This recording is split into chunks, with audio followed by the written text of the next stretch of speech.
ഏതൊക്കെ നാട്ടിൽ ചെന്നാലും ഏത് ഭാഷ സംസാരിച്ചാലും ചക്കയും മാങ്ങയൊക്കെ കാണുമ്പം മലയാളിക്കുണ്ടാവുന്നൊരു കൊതി അതൊരു വേറെ തന്നെയുള്ളൊരു വികാരമാണ്.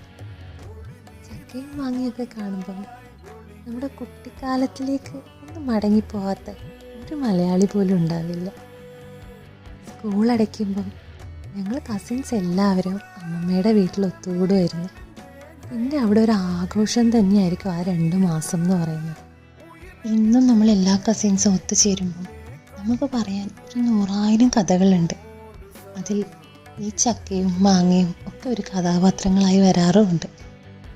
അമ്മമ്മ ദിവസവും നമുക്ക് വൈകുന്നേരം ചായക്ക് നല്ല ടേസ്റ്റായിട്ടുള്ള പലഹാരങ്ങൾ പലതും ഉണ്ടാക്കി തരും.